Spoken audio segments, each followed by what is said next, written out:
Aquarians, let's see कि आज के दिन का divine message, goddess guidance, universal message क्या है। यूनिवर्स आपसे क्या कहना चाहते हैं, आपके गार्जियन एंजल्स आपसे क्या कहना चाहते हैं, अभी क्या जानने की ज़रूरत है आपको। वो सारे मैसेज आपको यहाँ मिलेंगे। ये गाइडेंस आज के किसी पर्टिकुलर डे के लिए हो सकता है, पर्टिकुलर सिचुएशन के लिए हो सकता है, सॉरी, या फिर ये आपकी लाइफ की किसी सिचुएशन के लिए भी हो सकता है कि जिससे अभी आप निकल रहे हैं या गुजर रहे हैं। फाइन, चलिए तो स्टार्ट करते हैं रीडिंग को। लेट्स सी कि 19 अप्रैल 2025 का divine message, goddess guidance, universal message क्या है। आज यूनिवर्स आपसे क्या कहना चाहते हैं Aquarians. Thank you so much. And यार, मैं अपने माइक को पूरी तरीके से सही करने की कोशिश कर रही हूँ, और मतलब सही करने की कोशिश क्या कर रही हूँ, मैंने देख लिया माइक वाइक सब सही है। अगर फिर भी आपको मेरी वॉइस में कोई प्रॉब्लम आ रही है तो प्लीज़ थोड़ा सा आप लोग एडजस्ट कर लीजिए, बिकॉज मेरी तरफ से तो सारी चीज़ें मैं सब कुछ कंप्लीट करके चल रही हूँ। बीच में शफलिंग की वॉइस ज़्यादा आ रही थी, इसलिए मैं थोड़ा दूर रखने लग गई थी। अब मेरी आवाज़ कम आ रही है लोगों को तो मैंने फिर से अगेन ये लगाया है। लेकिन द थिंग इज़ कि ये ऐसे सब कुछ सबको मैं खुश नहीं कर पा रही हूँ हर तरीके से, तो प्लीज़ आप भी थोड़ा सा एडजस्ट कीजिए प्लीज़। एंड यस, एक और कमेंट था कि शॉर्ट में और लॉन्ग वीडियोस, तो आप डेली रीडिंग देखोगे तो वो 10-1 मिनट की होती है। करंट एनर्जीज के तो शायद 6-7 मिनट की होती है, और अगर आप वीकली एनर्जी देखोगे तो वो भी 20-25 मिनट की होगी। लेकिन अगर आप मंथली एनर्जी देखोगे मेरे चैनल पे तो वो बहुत लंबी होती है, ठीक है, बिकॉज मैं ऐसे ही चैनल कर पाती हूँ मंथली रीडिंग्स को। तो या तो आप मंथली रीडिंग में पूरी रीडिंग ना देख करके एक ओवरव्यू जो पहले हम कार्ड निकालते हैं उनको सुन लें, वो भी काफ़ी सफिशिएंट होगा आपके लिए। और अगर आपको और शॉर्ट में रीडिंग चाहिए तो आप डेली रीडिंग्स देखिए बजाय कि मंथली या वीकली रीडिंग के, ठीक है। Okay, so we have lighthouse and witch fire.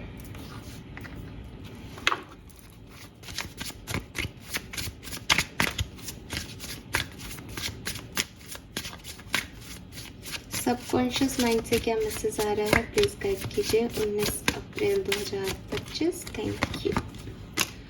Break chain, wow.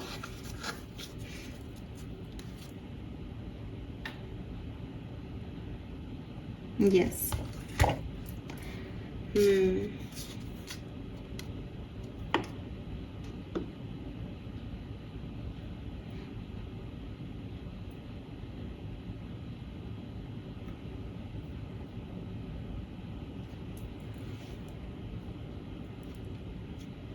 सो आज का जो नंबर मुझे सिग्निफिकेंट दिख रहा है that is also number 19। Number 19 की ऊर्जा है यहाँ पे। नंबर 19 से 1, 9 और 10 नंबर की ऊर्जा है। नंबर 5 सिग्निफिकेंट हो सकता है आपके लिए। नंबर 4 सिग्निफिकेंट है, yes. Number 4, number 5, number 1, number 9, number 19 and number 3 also, ठीक है। यहाँ पे नंबर 2 की एनर्जी है और 16 से 7 नंबर की एनर्जी है। Colour of the day is red colour, मुझे दिखता है रेड कलर, ऑरेंज कलर। और रेड और ऑरेंज जो है वो आपके रूट चक्रा और सेक्रल चक्रा के भी कलर हैं। तो अगर आपको किसी चीज़ का डर लग रहा है इस समय, ठीक है, अपने भविष्य को लेके या किसी और सिचुएशन में आप बहुत डरे हुए हैं, आपको डर लगता है आगे बढ़ने से, तो प्लीज़ आप रूट चक्र और सैक्रल चक्र का मेडिटेशन करें, उन्हें एक्टिवेट करें, बिकॉज वो वीक हैं, इसलिए आपको बार बार डर लगता है, ठीक है। और रूट चक्र और सैक्रल चक्र को एक्टिवेट करने का एक तरीका ये भी है कि हम ऑरेंज को, लाल को जो है अपनी लाइफ में जगह दें। अगर आप लाल कलर पहने, ऑरेंज कलर पहने, हैंड बैग रखें रेड कलर का, ऑरेंज कलर का, अपने मोबाइल का कवर रखें, तो वो आपके लिए बहुत अच्छा होगा, ठीक है। देखो, एक और मैसेज मिल रहा है कि या तो आप कैंडल्स के साथ काम कर रहे हो इन दिनों, अगर कर रहे हो देन वेल एंड गुड। अगर नहीं कर रहे हो तो आप कैंडल्स के साथ काम करें। कैंडल्स के साथ काम करने का क्या मतलब है कि जब भी आप कोई मेडिटेशन करें तो कैंडल जली हुई रखें उस पर्टिकुलर टाइम पे, या त्राटक करें, त्राटक अगर आपको पता हो तो त्राटक इज़ लाइक कि मैं कैंडल की लॉ के साथ जो है वो एक यूनियन बनाऊं और उसमें जो है वो लीन हो जाऊं। जैसे मेडिटेशन के टाइम हम अपनी आंखें बंद करते हैं तो विचार आते रहते हैं, लेकिन यहाँ पे हमें एक ऑब्जेक्ट दे दिया दैट इज़ कैंडल की लॉ। तो उस लॉ का जो मूवमेंट है, चाहे वो किधर भी जाए, आप अपनी आइज से उस मूवमेंट को फॉलो करें तो अपने आप आपका ध्यान किसी और थॉट प्रोसेस पे नहीं जाएगा। और ये एक ध्यान की विधि है, ठीक है। सो ये एक बहुत अच्छा तरीका हो सकता है आपके लिए। ये सब आपको मदद करेगा अपने आप से जोड़ने में। अपने आप से जोड़ने का यहाँ रीज़न है, ठीक है, क्योंकि आपके लिए जो मैसेज आया है वो ऐसा आया है। मैं अभी आगे इसको कंटिन्यूशन में लूँगी इस बात को। अभी मैं बिगनिंग करती हूँ आपका जो पहला मैसेज मुझे यहाँ पे चैनल हो रहा है उससे। वो ये कि इट्स ओके, इट्स फाइन अगर आप ये महसूस कर रहे हो कि आपकी विचारधाराएं और लोगों की विचारधाराएं अलग अलग हैं। अगर आपको लग रहा है कि लोग मुझे नहीं समझ रहे या मैं सबसे अलग हट के सोच रहा हूँ या मुझे वो नहीं करना जो लोग चाह रहे हैं मेरे से कि मैं करूँ, तो it's okay, it's absolutely fine Aquarius, ठीक है। आपको लोगों जैसा नहीं बनना, लोगों जैसे लोग हैं। अगर आप कुछ नया अपनी लाइफ में करना चाहते हैं, आप अगर नया सोच रखते हैं, नया पैटर्न बनाना चाहते हैं अपनी लाइफ में, देन ये बहुत अच्छी चीज़ है। अब यहाँ अगर आपको ऐसा लगे या कोई आपसे कहे कि पागल हो तुम, ये कैसे करोगे, तो अगेन जो मैंने आपको अभी बात कही कि मोमबत्ती की लॉ के साथ जुड़ना है। अब लॉ क्या है? उजाला दे रही है, ठीक है। तो आप ये मत देखो कि मोमबत्ती जो है वो लौ जलेगी तो गर्माहट देगी तो मोमबत्ती जो है वो छोटी होती जाएगी या बुझ जाएगी, उसका काम है वो, ठीक है। तो अगर आप ऐसे सोच रहे हो कि अगर मैंने ये किया तो ये खराब हो जाएगा, वो हो जाएगा, फलाना नाराज़ हो जाएगा, कैसा लगेगा, अब तक तो ऐसा किसी ने नहीं किया परिवार में, मैं ही क्यों कर रही हूँ, मैं ही क्यों सोच रहा हूँ, तो आप नेगेटिविटी के ऊपर फोकस कर रहे हो। अगर हर कैंडल ये दिमाग लगाए कि अरे मैंने अपनी लौ तो जला ली, लेकिन लौ से तो साहब नीचे की कैंडल तो ख़त्म होती जा रही है, मैं तो एक दिन ख़त्म हो जाऊंगा या ख़त्म हो जाऊंगी, कैंडल ऐसे सोचे तो वो रोशनी नहीं भर पाएगी ज़िंदगियों में। तो हो सकता है कि आपका लाइफ पर्पस बहुत बड़ा हो, आप कुछ बहुत अच्छा करना चाहते हो, आपके पास कुछ बहुत अच्छे आइडियाज़ हैं, लेकिन लोग इर्द गिर्द के जो हैं वो आपको आपकी लाइट डिम करने को कह रहे हैं कि अरे तुम इतनी लाइट दोगे तो ये हो जाएगा, वो हो जाएगा। मत घबराओ, ठीक है। आप एक बात याद रखो एक्वेरियस, कि जितने भी बड़े नाम आपके सामने आज हैं, ठीक है, जितने भी साइंटिस्ट के नाम आज आपके सामने हैं, वो लोग सब पहले क्रिटिसाइज हुए अपने अपने जो है तरीकों को लेकर के। किसी ने कहा अरे ऐसे ये नहीं होता, एडिसन से कहा किसी ने अरे कोई बल्ब बनते हैं क्या। और हर व्यक्ति ने जब भी कुछ नया करने की कोशिश की तो लोगों ने नेगेटिविटी ही दी, क्रिटिसिज्म ही दिया, ठीक है। और कुछ नहीं तो आप कमेंट्स देख लो इस वीडियो पे, आपको दिख जाएंगे, कोई ना कोई किसी न किसी तरीके की बात बोलेगा ही बोलेगा कि अरे ऐसे नहीं, ऐसे करो। मैंने वीडियो की शुरुआत में भी ये बात बोली। मैं ये नहीं कह रही कि वो मेरे क्रिटिसिज्म वाले कमेंट थे, आप लोगों ने तो खैर मेरे से बात शेयर ही की, लेकिन मैं जनरल व्यू आपको बात बता रही हूँ कि अब जैसे मैंने आपको बोला कि भाई मैंने माइक भी ठीक कर लिया, किसी को उसकी आवाज़ ज़्यादा आ रही है तो मैंने वो भी कोशिश की कि उसको दूर रखूँ, लेकिन अब कार्ड्स को दूर रखती हूँ तो सेटअप जो है उसमें माइक दूर हो जाता है, तो मेरी आवाज़ भी दूर से आती है फिर लोगों को। और अगर मैं पास रखती हूँ तो फिर शफलिंग की भी वॉइस आएगी डेफिनेटली। तो हर चीज़ में आप ये सोचो कि नहीं अब मैं तो बनाती नहीं हूँ वीडियो, मैं ये सोचूँ और मैं तो वीडियो ही नहीं बनाती, तो यार 10 में से कोई एक तो होगा जिसको आवाज़ सही आ रही होगी, जिसको ज़रूरत होगी।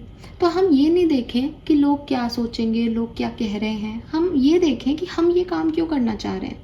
और अगर आपको एक भी अच्छा कारण मिलता है कि यार मैं ये करूँगा ना तो देखना फिर ये हो जाएगा, इससे मेरी लाइफ बदल जाएगी, इससे मैं सपोर्ट सिस्टम हो जाऊँगा अपने परिवार का, मैं इससे ये कर पाऊँगा, इससे मुझे खुशी मिलेगी, मैं कहूँ दूसरों की सोचो ही मत, आप तो ये सोचो इससे मुझे खुशी मिलेगी, देन करो, ठीक है। अपने लिए स्टैंड लो।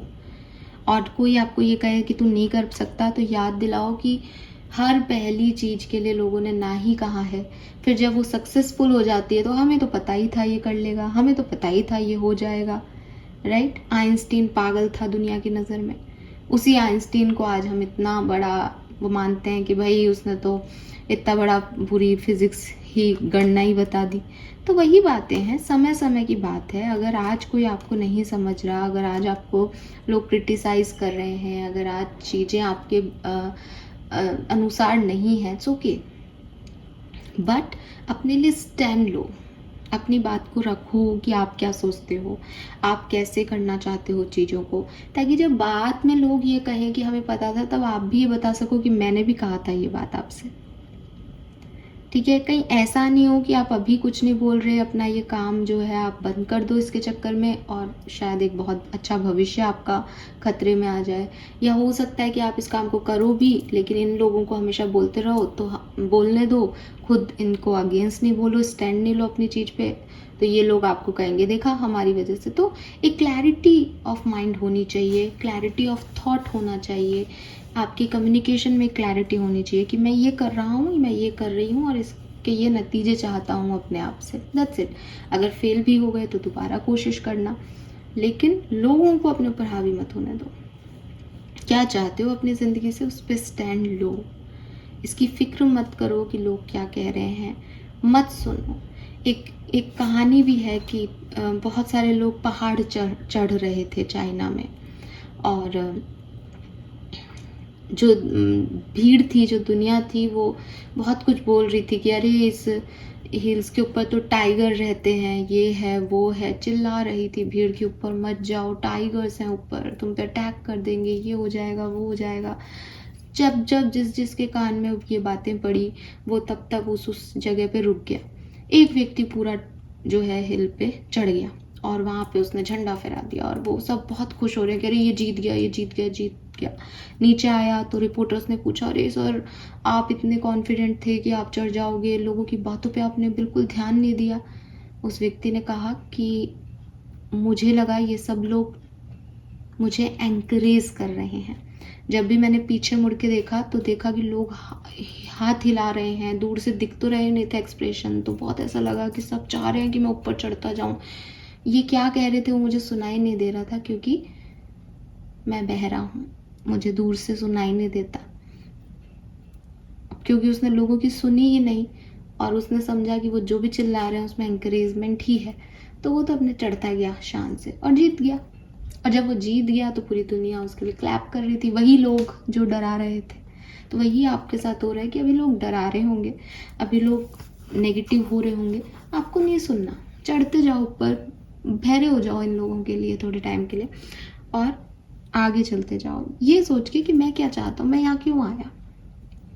ठीक है, then we have lighthouse, don't doubt your worth. Aquarius आपके लिए कार्ड मुझे हमेशा ही मिलता है, ऑलमोस्ट कई बार, मतलब मैंने ये देखा है कि आपके लिए कार्ड आता ही है।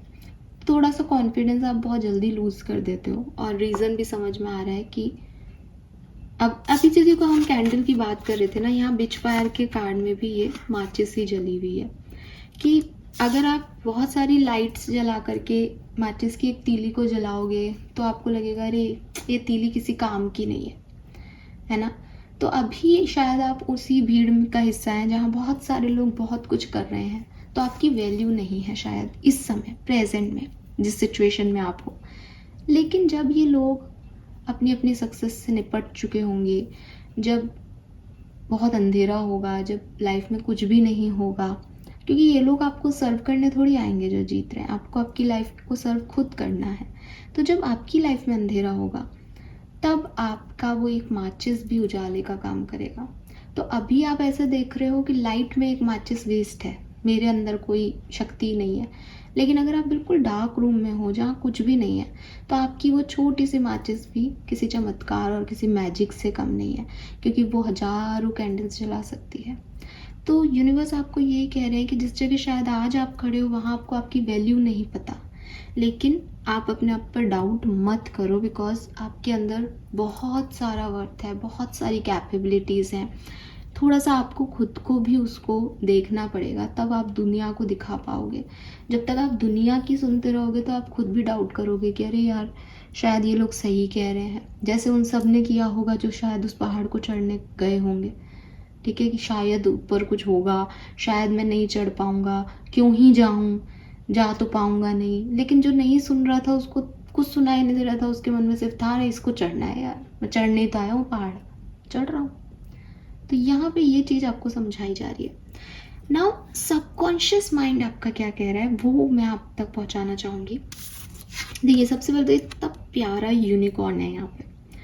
तो पहली मैसेज तो यही है कि बहुत मैजिकल एनर्जीज हैं।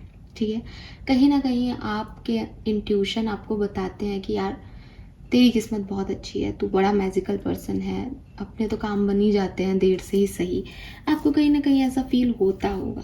लेकिन फिर भी आपकी जो मैं एक वर्ड यूज़ कर रही हूँ, मुझे नहीं पता, मैं इसकी जगह कोई दूसरा भी वर्ड यूज़ कर सकती हूँ शायद, बट मुझे अभी यही आ रहा है। देखो क्या होता है ना एक्वेरियस, कि हम बचपन से बड़े जब होते हैं ना तो हमें कई बातें बताई जाती हैं। इन सारी बातों में बड़ों की इज्जत करना, अगर कोई बड़ा हो वो कुछ कह रहा है तो बड़ा ही सही होता है। ठीक है, और लड़कियां जो हैं कमज़ोर होती हैं, लड़के बहुत बहादुर होते हैं। इस तरह की सोसाइटीज़ में ही हम सब बड़े हुए हैं। ठीक है, और ये चीज़ हमारे मन में हम नहीं चाहते, बट सबकॉन्शियसली ये सब चीज़ें हमारे दिमाग में आ जाती है। आपको क्या लगता है इतने पढ़े लिखे लोग भी एक बेबी को जब प्लान करते हैं और एक उनके फीमेल चाइल्ड ऑलरेडी होता है तो देर लाइक कि भाई अब एक लड़का हो जाए। बहुत पढ़े लिखे डॉक्टर्स ये चाहते हैं, और बहुत अच्छे अच्छे एजुकेटेड लोग कहेंगे कि लड़की हो गई तो अब लड़का हो जाए, और लड़का हो गया तो चलो फैमिली कंप्लीट है। अगर दो बहुएं हैं घर में और एक की लड़की हो गई एक की लड़का हो गया, तो लड़की हो गई उसको कहेंगे अरे इसकी तो परिवार फिर भी कम, तुम एक बार और चांस लेके लड़का और कर लो, फिर परिवार खत्म हो जाएगा। ये सब जो टेंडेंसीज हैं ये एक्चुअली में कहाँ से आ रही हैं? वो लोग तो पढ़ाई भी कर रहे हैं, वो आज की सोसाइटी में रह रहे हैं, वो देख रहे हैं कि लड़कियां सब कुछ कर रही हैं आज के टाइम में, लेकिन स्टिल उनकी अपब्रिंगिंग से वो चीज़ें आ रही है, उनके डीएनए से वो चीज़ें आ रही है, बिकॉज लोगों की सोच उसी सोसाइटी, उस पुरानी पीढ़ी उस सोसाइटी की है। आज भी हम कहीं जाते हैं, कहीं काम करते जाते हैं तो फीमेल्स के लिए, मतलब मैं विमेन एम्पावरमेंट की बात नहीं कर रही, मैं विमेंस डे जैसा आपको कुछ नहीं कह रही कि बेचारी हैं फीमेल्स, नहीं है, फीमेल्स बेचारी नहीं है, लेकिन मेंटलिटी सोसाइटी की हमेशा उनको बेचारा ही बना के रखती है कि वो कुछ नहीं कर सकती, वो सिर्फ घर संभाल रही हैं, और चाहे वो कुछ भी कर ले फिर भी अगर एक मेल है तो मेल की स्ट्रेंथ ज़्यादा होगी, चाहे सामने एक लड़की पहलवान ही खड़ी हो और फुद्दू सा लड़का खड़ा हो, लेकिन मेल है ना, ये लड़का है तो वो लड़का ही हो जाएगा। तो ये चीज़ें ना, ये चीज़ें हमारे मन में हम डेवलप नहीं करते ये, क्योंकि हम तो ऐसी पीढ़ियों से नहीं आ रहे, हमने तो ऐसा कुछ देखा नहीं। हमारे टाइम में तो सब कुछ बदल गया है लाइफ। हमने तो कल्पना चावला को ही एस्ट्रोनॉट के रूप में सबसे पहले देखा, लेकिन वो राकेश शर्मा जो है चांद पे गया, वो वाले लोग हैं। तो ये बात है कि ये सब ना हमारी पीढ़ियों से चलता आ रहा है, तो कहीं ना कहीं हमारे सबकॉन्शियस माइंड में ये हमारी अपब्रिंगिंग की देन है कि दादी ने कुछ बोला होगा मम्मी को, तो वो हमने भी सुना और हमने भी इस बात को दिमाग में रख लिया कि हाँ उस समय ऐसे करती थी दादी, बुआ और चाचा में फ़र्क, तो हमने भी वो चीज़ अपने दिमाग में बैठा ली। अब हम दुनिया के सामने तो बोलते हैं नहीं नहीं हमें कोई फ़र्क नहीं पड़ता, लेकिन कुछ बात होती है तो हमें लगता है एक लड़का होना चाहिए था, या मतलब लड़का लड़की, तो मैं एक एग्जांपल दे रही हूँ, किसी भी सिचुएशन में तो आपकी अपब्रिंगिंग्स जो होती है ना उसका बहुत फ़र्क पड़ता है। कई बार मैं रिलेशनशिप के लिए, मेरे पास बहुत सारे लोग रिलेशनशिप के लिए आते हैं, तो मैं रिलेशनशिप पे भी आ जाती हूँ कि आप देखेंगे रूरल एरिया के जितने भी लोग होते हैं, गांव के जितने भी लोग होते हैं जो बहुत ज़्यादा अच्छी एजुकेशन नहीं लेते, या बहुत ज़्यादा वो सब इतने अवेयर नहीं होते रिलेशनशिप्स को लेकर के, वो बहुत जल्दी रिश्ते में पड़ते हैं, बहुत ज़्यादा अडिक्ट हो जाते हैं लोगों के, उनके एडिक्शंस भी फिज़िकल लेवल के होते हैं। जबकि एक शहर में लिव इन में भी लोग रह रहे हैं, उनके कोई फ़र्क नहीं पड़ता कि वो लिव इन में, गाँव वाले को बोल दो वो लिव इन में रहता है तो वो ऐसा हो जाएगा, अरे वो लिव इन में रहता है, जबकि वो लिव इन में ना रह के भी वो सारे काम कर रहा है अपनी गर्लफ्रेंड बॉयफ्रेंड के साथ, फिर भी उनको ऐसा लगेगा। तो ये सब ना, ये पारिवारिक और या अपब्रिंगिंग के चेंजेस हैं जिनसे हम गुजरे हैं, और क्योंकि हम गुजरे हैं इसलिए हमारे दिमाग में वो चीज़ें सबकॉन्शियसली घर कर गई। यूनिवर्स आपको कह रहा है एक्वेरियस कि कुछ लिमिट्स आपकी ज़िंदगी की आपने खुद ने बनाई है, क्योंकि आपको ऐसा बड़ा किया गया है। जैसे फॉर एग्ज़ाम्पल कि मैं एक लड़की हूँ, तो मैं आगे बढ़ के सोसाइटी में नहीं जा सकती, क्योंकि मैंने हमेशा बचपन से यही पता किया कि भाई करेगा, ये तो भाई करता आया है तो भाई करेगा। तो मैंने भी अपने दिमाग में रख लिया कि अरे ये काम मेरा नहीं है, ये तो भाई का है। शुरू से मेरा बिलीफ सिस्टम ये है कि बाहर के काम है, बैंक के काम है, तो ये तो भाई करेगा, ये मेरा काम नहीं है कि मैं करूँ। तो ये जो चीज़ है इसको आपको तोड़ना पड़ेगा। ये बिलीफ सिस्टम आपके अंदर से आ रहा है कहीं से, बट ये आपकी इंस्टिंक्ट नहीं है, ये आपको हटाने पड़ेंगे कि भाई हर चीज़ भाई क्यों करेगा। ठीक है, एक बहुत अच्छा एक इंस्टा पे आजकल एक रील था, मैंने देखा था अभी, उसमें यही था कि सब कह रहे हैं कि भाई बेटियां जो हैं वो बहुत अच्छे से रखती हैं, बेटियां बहुत अच्छे से रखती हैं घर वालों का ध्यान, और एक लड़का जो है वो इतना इमोशनल नहीं होता फैमिली की तरह, वो तो बीबी का हो जाता है और ये सब।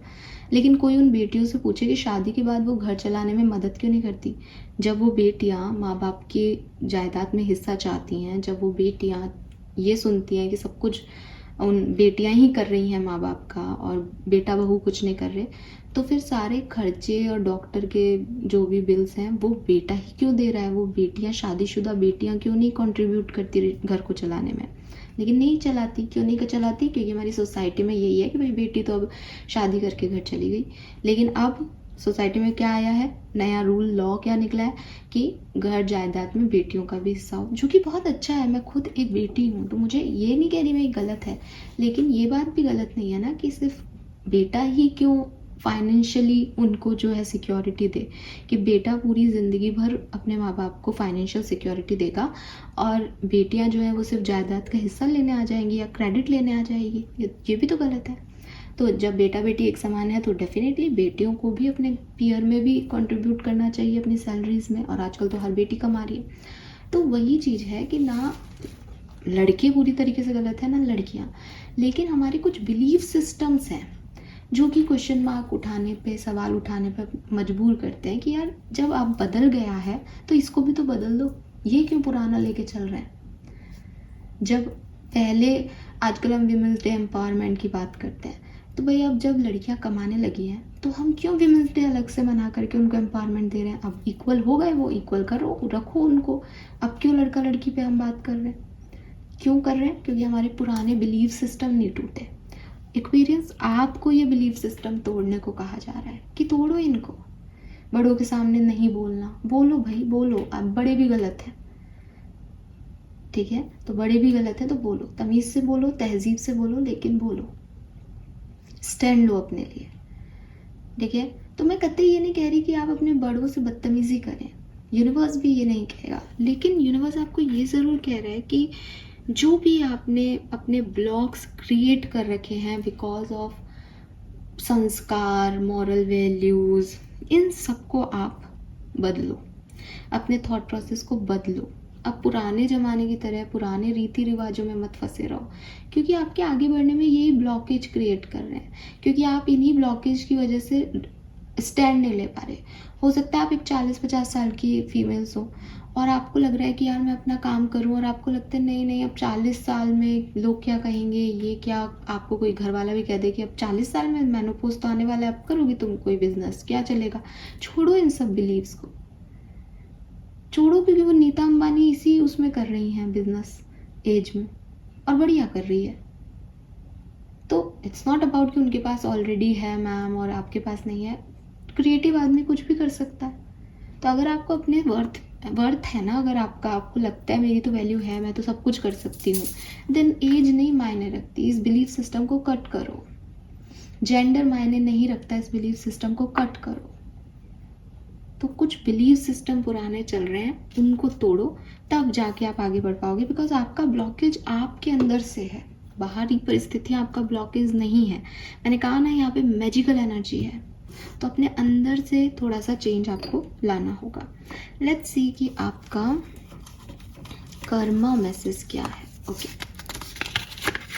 Donate money.